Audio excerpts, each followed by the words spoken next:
রূপশ্রী প্রকল্পে আবেদন করতে এসে খালি হাতে ফিরলেন একাধিক তরুণী। রাজ্যে সদ্য সরকার পরিবর্তনের আবহে তৃণমূল সরকারের সামাজিক প্রকল্প রূপশ্রী নিয়ে শুরু হয়েছে অনিশ্চয়তা।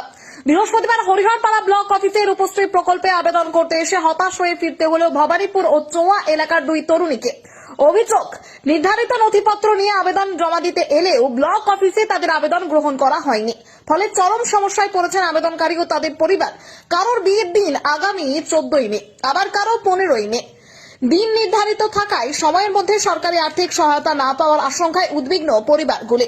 নাম প্রকাশে অনিচ্ছুক এক আধিকারিক বলেন, রাজ্যে পালাবদল হয়েছে, নতুন সরকার ক্ষমতায় এসেছে, তারা চাইলে তবেই রূপশ্রী প্রকল্প চালু থাকবে, না হলে বন্ধ হতে পারে। এই মন্তব্য ঘিরে আবেদনকারীদের মধ্যে আরো বিভ্রান্তি ও ক্ষোভ তৈরি হয়েছে। মুকুল মন্ডলের রিপোর্ট, হরিহরপাড়া খবর। রূপশ্রী করতে এসে ওই স্যারটা বললো মানে এখনো সরকার গঠন হয়নি, তার জন্য রূপশ্রী মানে ওইটা চালু করেনি, এটা বন্ধ করে রেখে দিয়েছে।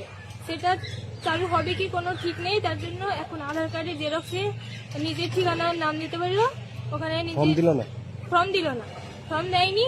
কিছু নাই, আমার দুটো মেয়ে, বড় মেয়েটা দিয়ে গেছে, মেয়েটা আমার এমএ ক্লাস 10-এ পড়ছে এখন।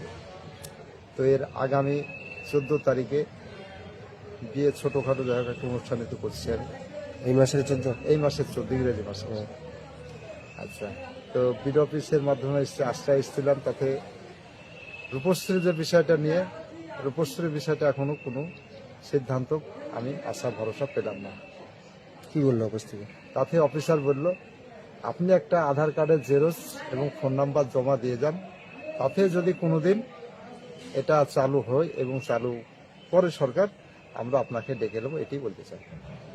কি মনে হচ্ছে আপনি পাবেন? আমি পাবো মনে হচ্ছে, তোমার ডকুমেন্টসের দিক দিয়ে পাবো, কিন্তু সরকার যদি চালু না করে তাহলে পাবো না। কতটা উপকার হতে হবে যে আধার প্রকল্প দিলে পরে একটু সুবিধা হতো, আমার যেহেতু গরিব মানুষ, আমি কি খাটি করেন আপনি? আমি মাঠে কৃষক কাজ করি। আমার দুটো মেয়ে,